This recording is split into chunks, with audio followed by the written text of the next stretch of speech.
ही रहना, हर एक तारे के पीछे अपनी झलक दिखाते ही रहना, आखिर दम तक नाम लो तेरा ऐसी धड़कन दे देना, आखिर दम तक नाम लो तेरा ऐसी धड़कन दे देना, आंखें बंद करूं या खोलूं मुझको दर्शन दे देना, आंखें बंद करूं या खोलूं मुझको दर्शन दे देना, आंखें बंद करूं या खोलूं मुझको दर्शन दे देना, आंखें बंद करूं या खोलूं मुझको दर्शन दे देना, आंखें बंद करूं या खोलूं मुझको दर्शन दे देना।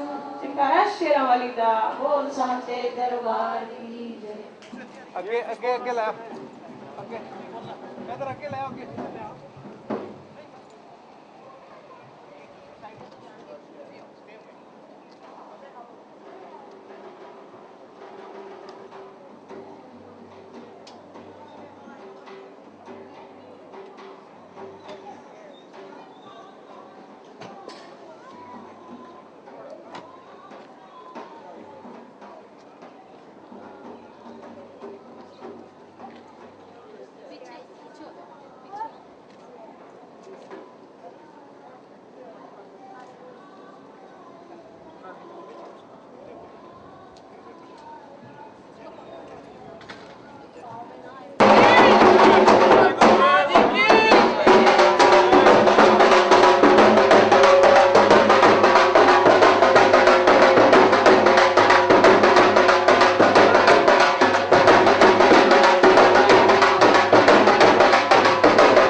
शिवाय ओम नमः शिवाय ओम नमः शिवाय ओम नमः शिवाय ओम नमः शिवाय ओम नमः शिवाय ओम नमः शिवाय ओम नमः आज गुरु महाराज है साढ़े घर आए आज गुरु महाराज जी साढ़े घर आए ओम नमः शिवाय ओम नमः शिवाय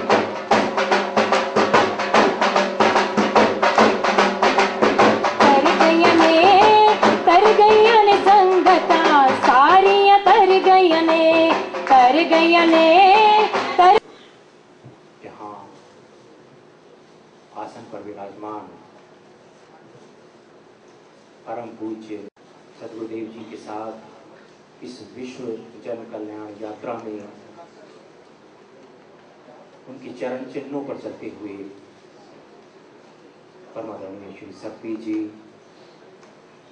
इस कृपा के महाप्रारूप में परम पूज्य सदगुरुदेव जी के साथ पधारे हुए परमादरणीय श्री मनमोहन चौटानी जी यहाँ अटलांटा के सेवा करने वाले भाई बहन भाई मनोज जी भाई पवन जी बहन अंशु जी बहन सीमा जी और कितने ही नाम हैं भाई राजेश शर्मा जी और आप जो इस पावन भूमि अटलांटा में महाकृपा को ग्रहण करने वाले सौभाग्यशाली भाई बहन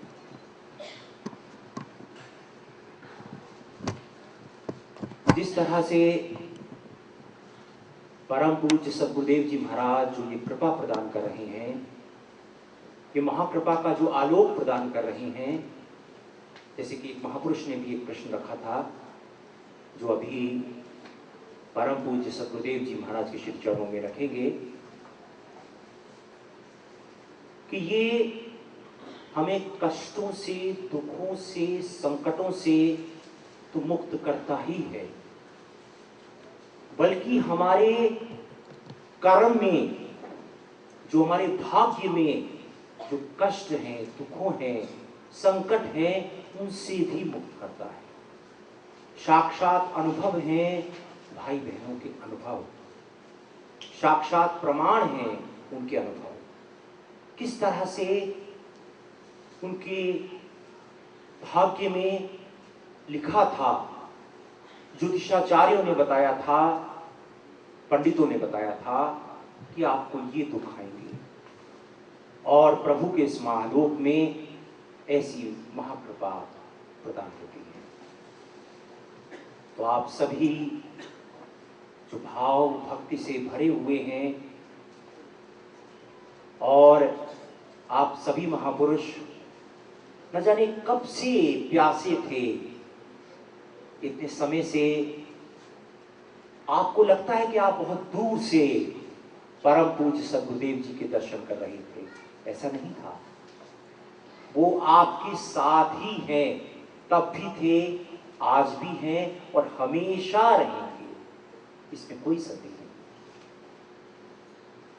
तो आप सभी सौभाग्यशाली भाई बहन आप सबको आज वो महाकृपा का दर्शन आज साक्षात हुआ है तो आप सबके मन में भाव है परम पूज्य सदगुरुदेव जी का हृदय से स्वागत तो आप तालियों के स्वर से परम पूज्य सदगुरुदेव जी परम पूज्य प्रेमा को करेंगे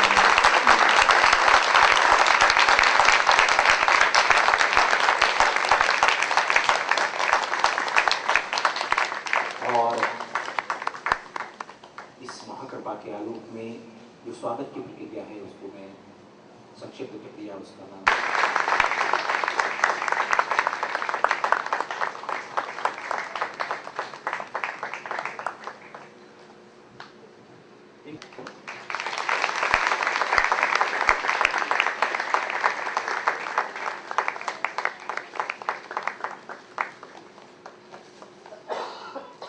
नॉर्थ कैरोलिना से पधारे हुए परमादरणीय श्री मोहनलाल जी परम पूज्य सदगुरुदेव जी का अभिनंदन करेंगे और यहीं से पधारे हुए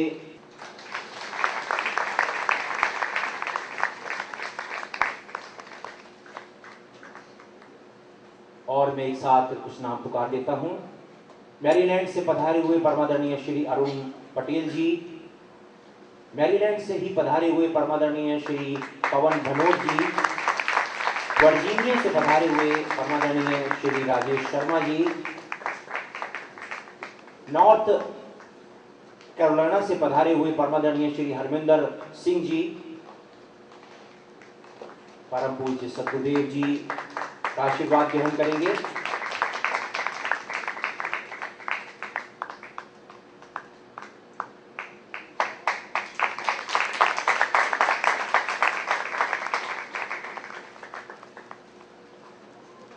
श्रीमती जितेंद्र कौर जी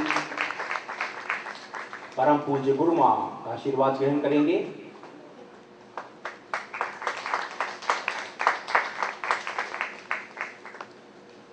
श्रीमती सीमा ढोंडी जी, श्रीमती सैंडी जी मैरीलैंड से पधारे हैं, श्रीमती स्मिता पटेल जी मैरीलैंड से पधारे हैं, परम पूज्य गुरुमा का आशीर्वाद ग्रहण करेंगे।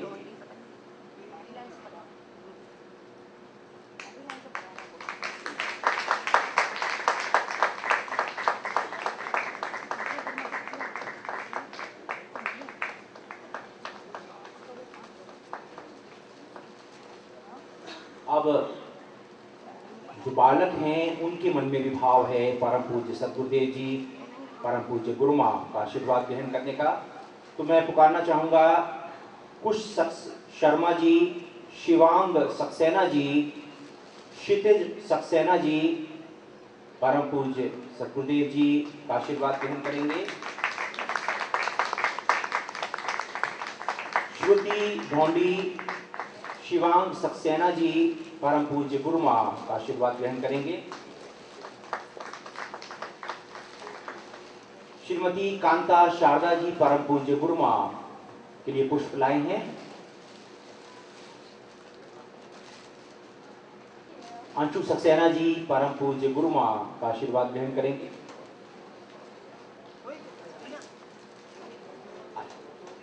सीमा जी परम पूज्य गुरुमा का आशीर्वाद ग्रहण करेंगे।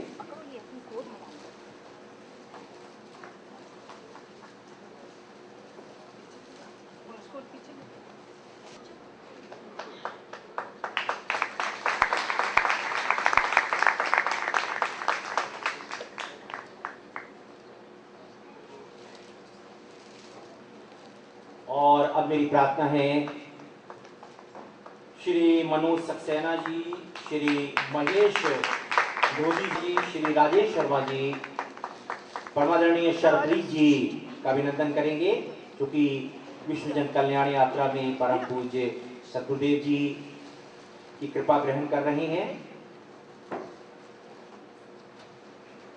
और अटलांटा जॉर्जिया के राजेश शर्मा जी से पुनः मैं प्रार्थना करना चाहूँगा, विश्व जन कल्याण यात्रा में परम पूज्य सतगुरुदेव जी की कृपा ग्रहण करने वाले भारत से पधारे हुए परमादरणीय श्री मनमोहन चौटानी जी का अभिनंदन करेंगे।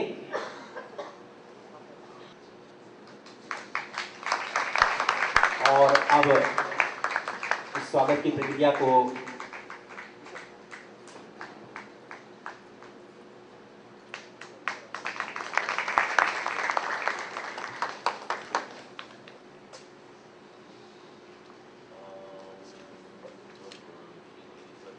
साउंड के भाई साहब माइक ऑन कर देंगे।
सदा भवानी दायिनी माँ सदा भवानी दायिनी माँ सदा भवानी दायिनी माँ सदा भवानी दायिनी माँ सदा भवानी दायिनी शंकर पांचों दिवस श्री ब्रह्मा भगवान श्री विष्णु भगवान श्री महेश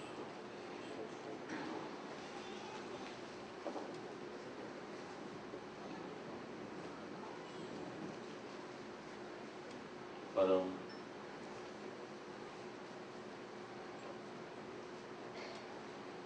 कार्यों से विशाल संगत अटलांटा की जॉर्जिया की आसपास से सभी प्रांतों से मेरीलैंड से अनंत अनंत प्रांतों से आई मेरी संगत भक्ति भाव से प्रभु के स्वरूप से प्रभु के श्रीराम से आए सभी बुद्धिजीवी वर्ग से संबंधित अनंत यामों से आए बड़े बड़े बिजनेसमैन वैज्ञानिक और बड़े संतों के ऋषियों के दर्शनों से आप्लावित बड़े बड़े ग्रंथों का शास्त्रों का पुस्तकों का बड़े बड़े आलोकों का बड़े बड़े संस्कारों का अध्ययन करने वाली अनंत माता भाई बहन जिन्होंने बड़ी भाव से भक्ति से स्वागत किया, सभी के नाम आप जानते हैं। वर्मा जी ने लिए सभी भाव से भक्ति से इन्होंने बुलाया। हमने सोचा था कुछ भाई बहन हैं जिन्होंने पिछली बार प्रार्थना की थी कि आप आना एटलांटा में जॉर्जिया में दूर है। सोचा कुछ भाई बहनों को व्यक्तिगत, क्योंकि काफी समय से ये प्रार्थना कर रहे थे, स्वप्न में भी इनके कुछ प्रारूपों का उत्तर दिया, लेकिन उन्होंने बार बार प्रार्थना की कि क्या ये संभव हो सकता है कि आप वहाँ आए, क्योंकि भारत में मिलना, भारत से समय निकाल के यहाँ आना बड़ा दुर्लभ है, बड़ा कठिन है। वह हजारों लाखों की संख्या में भाई बहन हैं, एक एक पल का एक एक दिन का समय भी वहाँ संभव नहीं है। जो भाई बहन आए उन्हें ज्ञान है कि दूर दूर तक फैला सागर की तरह समूह भाई बहनों के प्रेम का, कभी एक स्टेट में कभी दूसरी स्टेट में, वहाँ से यूएसए में, इंग्लैंड में, कनाडा में भी निकलना संभव नहीं है। उन्होंने प्रार्थना की, बार बार कई बार प्रार्थना की। सोचा कि तो भाई बहनों को मिलके व्यक्तिगत रूप से बड़ी सेवा कर रहे हैं, भाव से भक्ति से। उनका भाव था कि गुरु जी आए, मिले, कुछ पल बैठे, कुछ प्रश्न हैं, कुछ जिज्ञासा हैं, कुछ वार्तालाप हैं, कुछ अंतर की दशा हैं, दिशाएं हैं, कुछ पूछना चाहते हैं, कुछ कहना चाहते हैं। जब वो सलोकों में आते हैं, भारत में आते हैं, तो देखते हैं कि लाखों लाखों लोग हैं वहाँ, संभव भी नहीं है मिलना। और भी जहाँ जहाँ जाते हैं, न्यूयॉर्क में या जहाँ जहाँ भी वहाँ इतने लोगों का समूह होता है, वहाँ भी संभव नहीं है वार्तालाप करना। सत्संग में रात को 10, 11, 12, 1 बज जाते हैं, फिर वहाँ से चलते चलते 1, 2 हो जाते हैं। फिर उन्हें लगता है कि गुरु जी अब बहुत लेट हो गए हैं, इनसे उनके पास बैठना वार्तालाप करना प्रतीत सा नहीं होता, ठीक न्यायोचित सा नहीं होता, क्योंकि इतनी लंबी यात्रा करके आए हैं, 1-2 दिन का समय है। वो विश्राम के ध्यान से अपने प्रश्न है वो हृदय में रख लेते हैं। मौन में, वाणी में फिर उनके हृदय में प्रश्न निकलते हैं कि क्या कभी ये आएंगे तो क्या वार्तालाप हो जाएगी, क्या हम अपने मनों के जो उतार चढ़ाव हैं, जो प्रश्न हैं, जो जिज्ञासा हैं, जो सुख हैं, जो दुख हैं, क्या वो हम कह पाएंगे, सुन पाएंगे उनके उत्तर। इस भाव से आए थे कि कुछ थोड़े से भाई बहन होंगे, 2-4 आराम से उनके साथ बैठेंगे, कोई सत्संग का आयोजन इस प्रकार नहीं करेंगे। सत्संग में फिर वही प्रक्रिया चल जाएगी, सबके अलग अलग प्रारूप, प्रश्न उत्तर, सबके अलग अलग समस्याएं।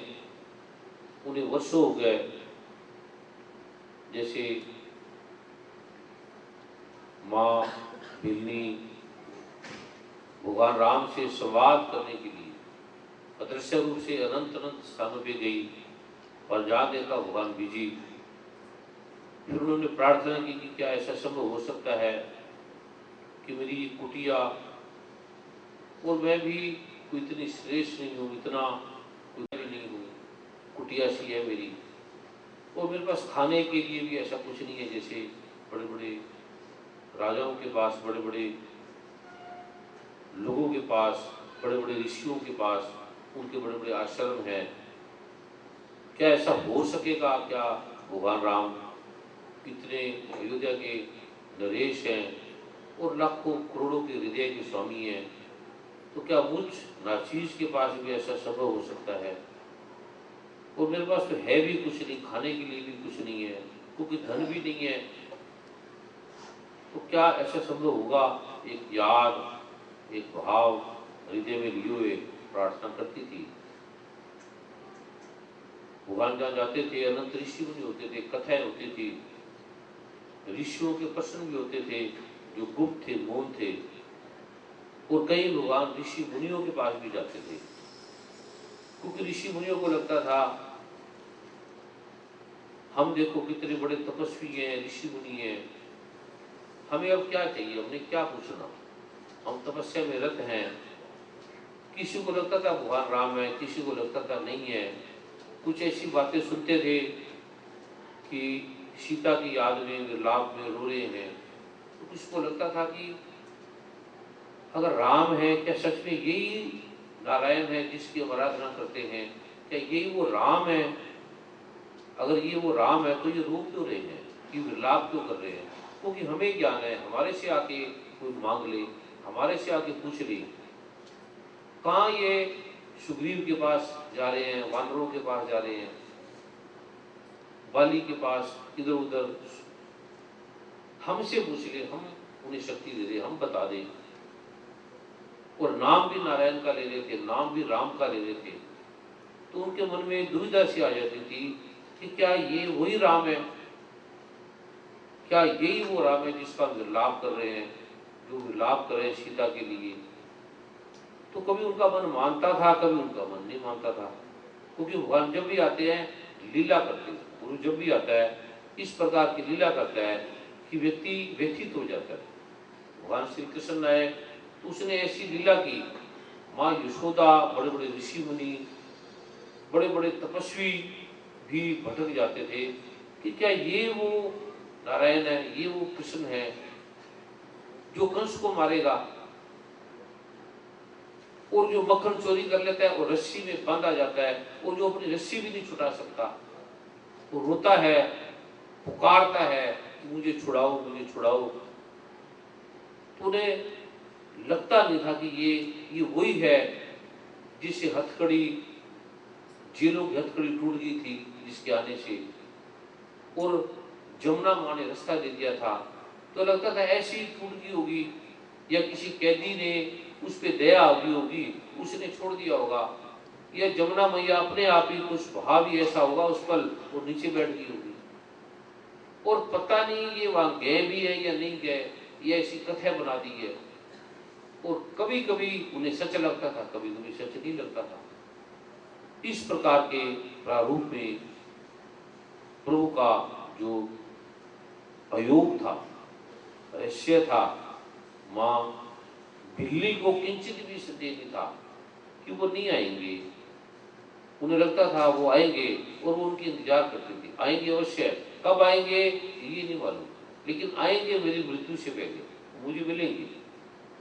और वो रोज फूल उनके रिश्ते में बिछाती थी, रोज उनके नाम की माला जपती थी, किसी को पता भी नहीं लगता था।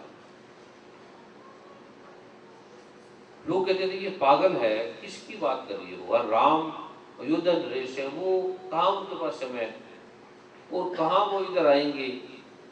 उनकी कोई बात नहीं सुनती थी, बस कहती थी कि मेरे राम आएंगे, नहीं आएंगे तब भी उनकी बोझ है, मुझे उनको बनाना नहीं है, लेकिन मैं प्रतीक्षा तो कर सकती हूँ। इस प्रकार वो प्रतीक्षा में रत थी। रोज नए फूल लाती थी, रोज उनकी प्रतीक्षा में जल छिड़कती थी, दूर तक साफ करती थी रास्ते को, झाड़ू तक। लोग मजाक करते थे ऋषि मुनि। धीरे धीरे लोगों ने समझ लिया कि ये विक्षिप्त है, इसके मन में कोई गेस्टाल्ट का सिस्टम आ गया है। जैसे अगर यहाँ किसी डॉक्टर के पास जाते, साइकोलॉजिस्ट के पास, तो वो कहते हैं कि इन्हें फोबिया हो गया। फोबिया कहते हैं कि किसी एक चीज के बारे में बार बार सोचते रहना, या जैसे किसी को जॉन्डिस हो जाता है, उन्हें सब कुछ पीला दिखाई देता है, इसका बिल्कुल बढ़ गया होगा, या ब्रेन में कुछ ऐसे सेल वो काम नहीं कर रहे, तो इन्हें फोबिया हो गया। अच्छा हुआ कि वो किसी साइकोलॉजिस्ट वहाँ था नहीं, एक्सरे भी नहीं थे, कैट स्कैन भी नहीं था, स्कैनिंग भी नहीं थी, और वो किसी के पास गई भी नहीं, जाती तो पैसे भी नहीं थे, जाती बेचारी वो कहाँ से, किसी ऋषि मुनि के पास भी नहीं गई। ऋषि मुनि के पास जाती तो उन्हें जाना भी मना था। कुछ ऋषि मुनि कहते कि स्त्री का हमारे पास आना ठीक नहीं है, कुछ ऋषि मुनि कहते कि ये इस जाति की है, ये हमारे पास आना संभव नहीं है। अलग अलग प्रकार के प्रारूपों में वो अपनी भक्ति में निमग्न थी, मजाक सुनती थी बड़े बड़े लोगों के, लेकिन वो प्रतीक्षा में रखती थी आएंगे। और भगवान जब आए उन्हें कोई आश्चर्य नहीं हुआ, विवलता से उसकी आंखों में, उसके भाव में भारी रूप से उन्होंने कोई भी आलंबन नाटक नहीं किया, हंसने का, रोने का कुछ भी नहीं किया। शांति से, वैसे ही प्रेम से, आंखों में जल बह रहा है और जल को भी उसने बहते बहते अनुभव नहीं होने दिया। भगवान राम देख रहे थे उसकी आंखों को, वो शांत थी, और कोई भी ऐसा आक्रोश, कोई भी ऐसा विलाप, कोई भी विवलता, कोई भी किसी प्रकार का आलंबन आडंबर उसके चेहरे से नजर नहीं आया। शांत है, जैसे उन्हें पता था ये आने वाले हैं और ये प्रतीक्षा कर रही है। भगवान राम आए तो उनकी आंखों से जल बहने लगा, और नीर से, लोटा पानी की तरह, नलके की तरह उनके जल से भगवान के चरणों को उन्होंने धुआ। भगवान भी बैठे उसी भाव में, कोई भी किसी प्रकार का उन्होंने अपने चेहरे पे भाव नहीं किया कि वो भी उस प्रेम में व्याकुल है जिस प्रेम में ये मेरी प्रतीक्षा कर रही है। उसी प्रकार वो शांति से बैठे रहे। वो जल, आंखों के जल से कोई भगवान ने उसे विशेष पुरस्कार नहीं दिया। जैसे केवल धो रहे थे गंगा जल से, हनुमान भी धो रहे थे और वो भी धो रही थी। भगवान अपनी मस्ती में थे, अपने भाव में थे। तो ये अकेले का प्रारूप था। फिर उसने जो नवदा भक्ति जो आज सारे विश्व में आपको देख रहे हैं, प्रथम भक्ति का संतन संगा, ये जो नवदा भक्ति है, नौ भक्ति का प्रारूप है, ये भगवान राम और माँ बिजली के बीच का एक रहस्य में आयाम था। अकेले का समय से पार का वो प्रारूप था, जब कोई भी नहीं था।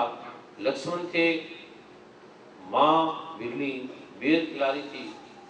लक्ष्मण को लग रहा था कि ये भगवान राम क्या कर रहे हैं, झूठे वेद, और वो भी बिजली के, जिसकी कोई सफाई नहीं है, एंटी बैक्टीरियल कोई सोप नहीं लगाया, और कभी इन्होंने कभी टोटियां पेस्ट भी नहीं किया, मंजन भी नहीं किया, एक ही काम करती थी, राम राम रटती रहती थी।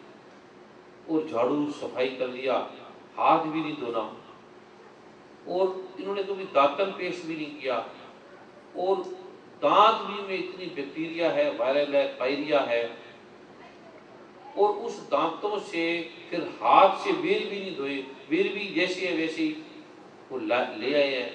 कोई पानी से धो लेते। यहाँ के अगर मेडिकल डॉक्टर होते भगवान राम के साथ, तो पहले बेरों को टेस्ट करते, फिर उसके हाथों को देखता था, एंटीबैक्टीरियल लोशन से धुलाते, फिर कोई टॉवल होता उसे साफ करते, फिर बैठने का आसन ऐसा होता, फिर बिल्ली का अल्ट्रा स्कैनिंग करते, टेस्ट करते कि इसकी दांतों में है क्या। पहली बार दांतों से काटने नहीं देना था, कहने लगा बेर रख दो, हम एंटीसेप्टिक लोशन से धोएंगे, फिर पानी से धोएंगे, फिर हम भगवान राम को अपने आप टेस्ट करेंगे, कौन कौन से बेर अच्छे हैं वो खिला देंगे। ऐसा तो प्रारूप तो था नहीं। तो भगवान वो जैसे वो बेर खिलाते गए, भगवान खाते रहे, कच्चे थे, मीठे थे, कड़वे थे, जो भी थे, और वो चखती थी पहले कि कोई खट्टा ना हो, कड़वा ना हो, कच्चा ना हो। वो काटती थी, चूसती थी उसे, और जो मीठा लगता था वो भगवान राम को दे देती थी। लक्ष्मण को क्रोध भी आता था, विष में भी था, कहते थे भगवान को क्या हो गया। एक तो बिल्ली जिसके पास कोई ऋषि मुनि नहीं आता, और एक इसके घर में आके बैठ जाना, जल पी लेना, जल भी कोई नहीं पीता था, और ये जल तो बहुत दूर की बात है, झूठे बेर खा रहे हैं, और वो भी देख नहीं रहे। भगवान राम ने कहा लक्ष्मण बोल रहे, ये बड़ा मजा आ रहा है, तुम ही खा ले। लक्ष्मण के लगा मन में भी ये तुम ही खाओ, और जो उसकी हर बात जीने मरने के लिए, तुम जैसा करोगे मैं वैसा करूंगा, तुम जैसा कहोगे मैं वैसा करूंगा। जो ये प्रतिज्ञा लेके चला था कि मुझे मरने के लिए भी कहेंगे तो मैं मर जाऊंगा, वो मरना तो वो दूर की बात है, जूठा बेर भी नहीं खा पाया। भगवान ने दिया, लक्ष्मण फेंकते चले जाते थे। भगवान फिर कहते कि लक्ष्मण कैसे लग रहे हैं, भगवान मीठे लग रहे हैं। तो एक बेर भगवान ने खट्टा दिया जानबूझ, ऐसा बेर था, बिल्ली इतनी मस्त होगी प्रेम में, उसको खट्टा बेर भी मीठा लगने लगा। तो भगवान ने चखा, खट्टा बेर महा कड़वा, भगवान ने उसे खाया, बड़े प्रेम से खाया। फिर वो लक्ष्मण को दिया कि लक्ष्मण ये बताओ इसका टेस्ट कैसा है। ऐसा बेर मैंने अभी तक इन बेरों में नहीं खाया जो कभी खाए हैं, तू मुझे बता। लक्ष्मण ने चखना तो वो दूर की बात है, पीछे खड़े थे, तो फेंक दिया, कहते भगवान अच्छे हैं, मीठे हैं, जैसे पहले थे वैसे ही है। अब भगवान ने समझ लिया ये खाई नहीं रहा, क्योंकि ये तो खट्टा था, अगर खट्टा होता तो एकदम चिल्लाता कि ये बेर है ये जहर है। भगवान ने देखा, खाते रहे प्रेम से, सोचा ये जो प्रारूप है आपकी भक्ति का, जैसे माँ बिल्ली में भक्ति थी, प्रेम था, जैसे भगवान राम के अंदर वो शक्ति का, भक्ति का प्रारूप था, ऐसी आपकी जो भक्ति है, इतने वर्ष हो गए, ये गए नहीं, भागे नहीं, अनंत लोग आए, किसी को धन मिल गया, किसी को तन के रोग ठीक हो गया, किसी को क्या हो गया, कोई आते हैं कोई नहीं आते, तो चले गए। तो ये अभी तक गए क्यों नहीं, इतने साल हो गए, मैं इंतजार में हूं कि ये अभी तक चल क्यों रहे हैं साथ। गुरु जब भी एक प्रारूप करता है भक्ति का, तो वो आयोजन करता है कि ये लोग चले जाए, सब भाग जाए, जिसको धन चाहिए धन ले जाए, तन के रोगों से मुक्ति चाहते हैं वो ले जाएं। मन में अशांति है तो शांत होकर चले जाएं। किसको स्त्री चाहिए, पत्नी चाहिए, पति चाहिए, पुत्र चाहिए, जो मकान चाहिए, घर चाहिए, वो लेके चले जाएंगे, मेरी जान छोड़े। वो जो मेरे लिए आए हैं वो रहे मेरे पास। और जो भगवान राम के साथ रहते थे, भगवान राम के लिए, भगवान राम उन्हें कुछ नहीं देता था, वाक्यों को दे देता था तो लोग आते थे चले जाते थे। अनंत लोग मिले, लाखों, सदगुरु नानक को, भगवान राम को, भगवान श्री कृष्ण को अनंत लोग मिले। तो सोचे अनंत लोग, जगह जगह बड़े बड़े शहर हैं, ये अटलांटा है, एक प्रेम भक्ति भाव से रहते हैं, तो चलो उनके पास आराम से बैठेंगे। भारत में हम भी थक गए हैं, चल चल के हजारों लाखों लोग, ना राम ना दिन ना रात, सागर की तरह लोग हैं, एक पल का भी वहां समय नहीं है बैठने का, मिलने का। चलो इसी बहाने आराम करेंगे, बैठ लेंगे 2 दिन, उनके मन में जो भाव होंगे वो सुन लेंगे और सुन के उनका समाधान कर देंगे जो प्रभु कृपा से हो पाया। सोचा 2-4 भाई बहन होंगे, मैं भी आराम से बैठा था, छोटानी साहब, गुरु माँ बैठे थे। वो कह रहे गुरु जी समय है, 2 बजे 4 बजे सत्संग का समय हो गया है। तो मैंने कहा 2-4 भाई बहने उनसे वार्तालाप करनी है, और बाकी तो इस प्रकार से प्रार्थना भी नहीं की गई कि बाकी इतने सारे लोग आए। 5-10 आ जाए बहुत है, इतना आराम से बैठेंगे, लेकिन आप इतनी बड़ी संख्या में आ गए हैं, ये मुझे देखकर आश्चर्य हुआ है। मैं तो समझा 5-10 जने होंगे और हम आराम से बैठ के बात करेंगे।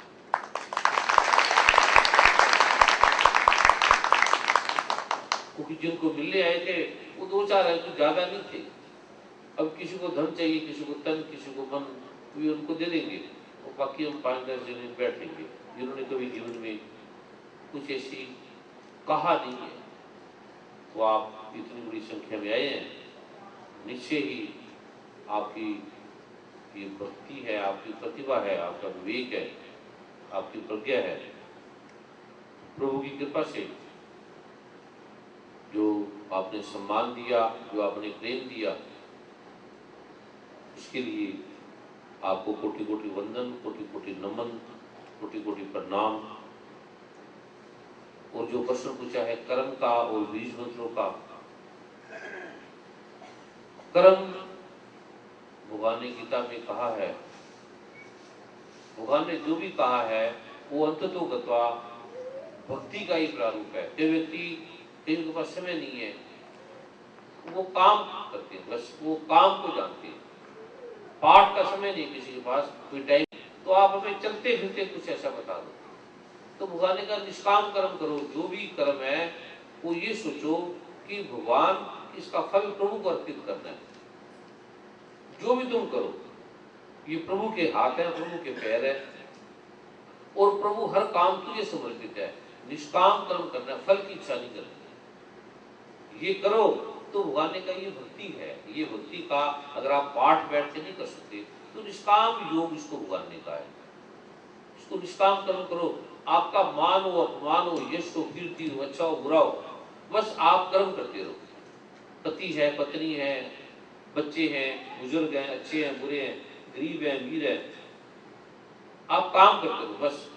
और काम करके सोचो कि ये काम ही मेरी पूजा है, काम ही मेरी भक्ति है, और मैं परमात्मा के लिए काम कर रहा हूँ। अगर पत्नी कर रही है तो सोचे मेरा पति नहीं है, ये भगवान कृष्ण है, ये मेरे परमात्मा है। पति करे तो सोचे ये मेरी पत्नी नहीं है, ये माँ राधा है, माँ रुक्मिणी है। बेटा सोचे कि ये पिता नहीं है, ये भगवान कृष्ण है, भगवान राम है।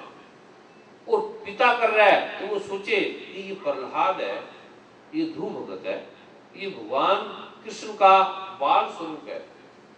इस प्रकार इसको भगवान ने कर्म योग कहा है। जो काम करो, क्योंकि बच्चा है या बुजुर्ग बनाया तो प्रभु जी है ना, माँ के द्वारा तो वो आया है।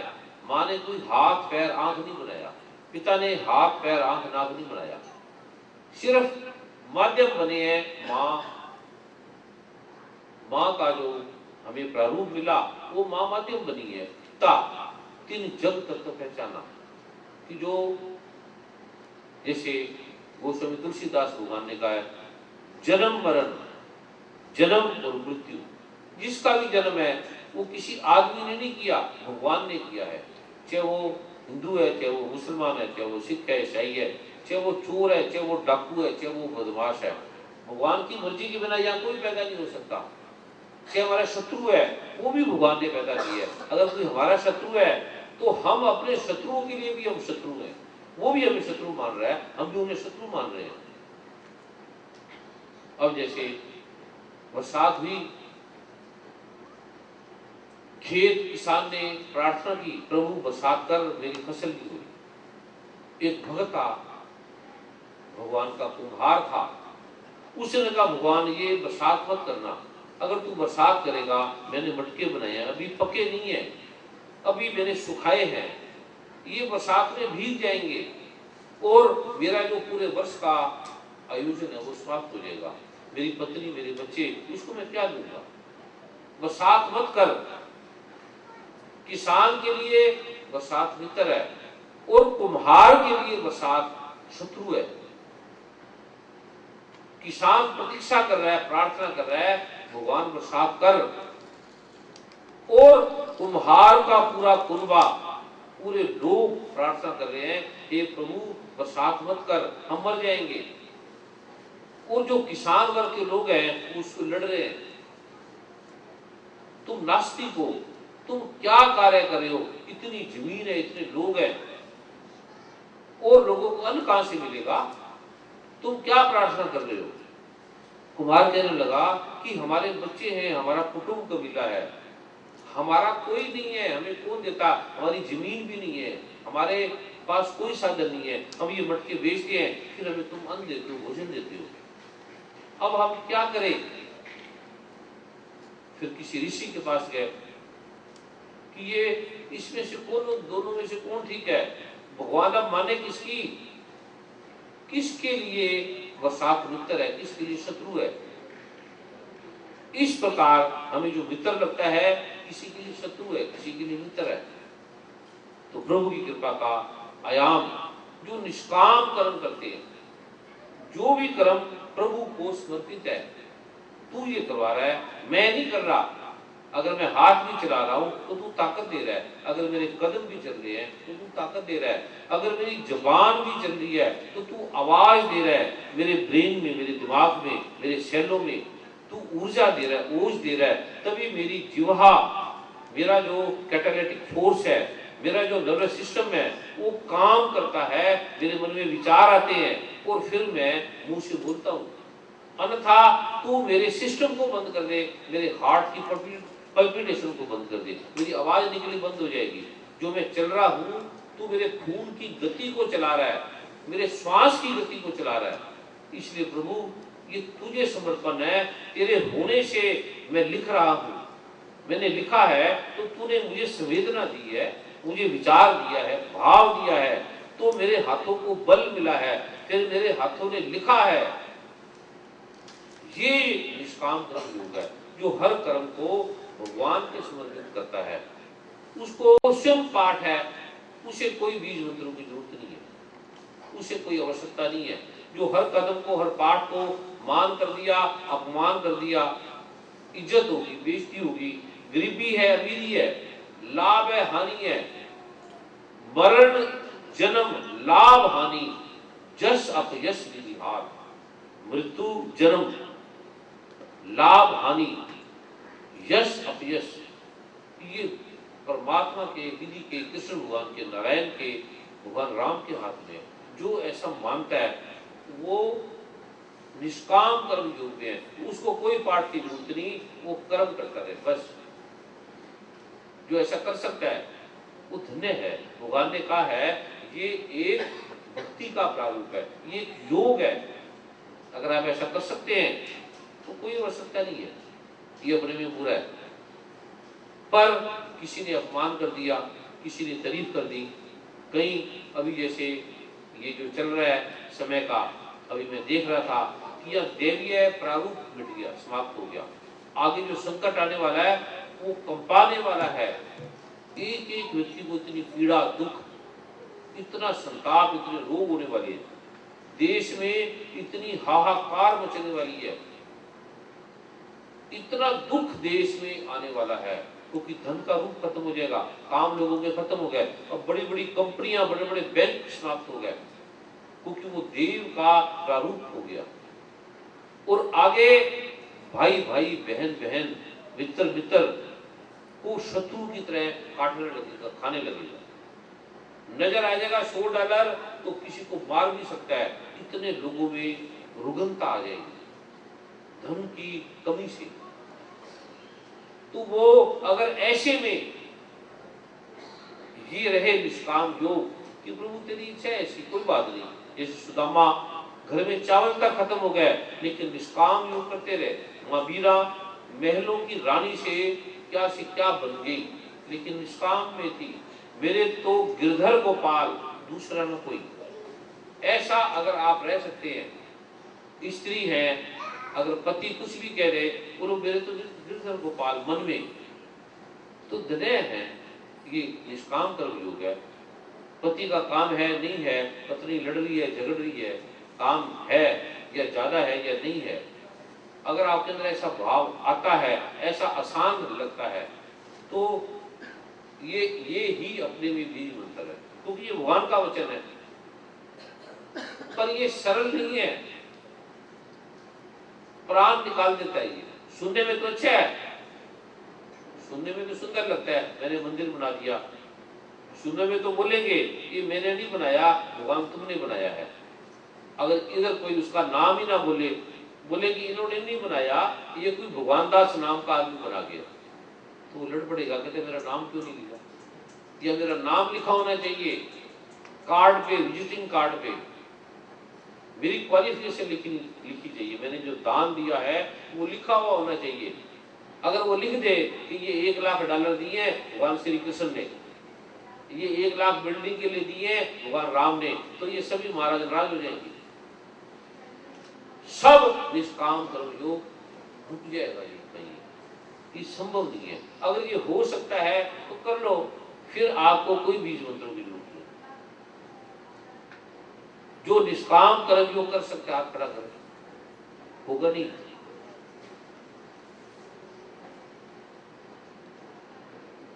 पढ़ने में अच्छा लगेगा, कथा में अच्छा लगेगा, होगा नहीं है। इसके लिए गुरु के पास रहना पड़ता है। भगवान श्री कृष्ण, भगवान राम गुरु के साथ रहे वर्षों, भीख मांगते रहे, भीख।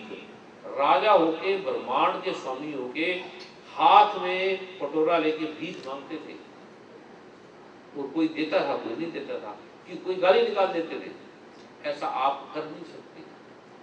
हम जब निकलते ध्यान में थे तो कटोरा लेके वस्त्र बदल के चले जाते थे।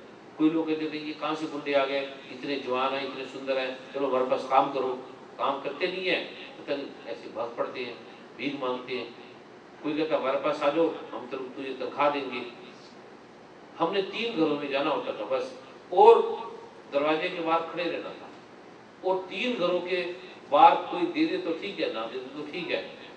अगर 3 घरों में हमें भोजन नहीं मिला तो इसका मतलब है अब हमने खाना ही नहीं है बस, और मांगना भी नहीं, खड़े होना है, और खड़े भी होना है 2 मिनट के लिए। कोई दे दे तो ठीक है, नहीं दे दे तो आगे चलना है। ये कुछ समय ऐसा ये प्रावधान गुप्त रूप से में चला जाता घर से, उस प्रारूप में किया। आप नहीं कर सकते। एक बार गांव में पहचान लिया किसी ने, आप तो बहुत बड़े डॉक्टर लग रहे हैं, हमारे वहां एक डॉक्टर है, उनकी शक्ल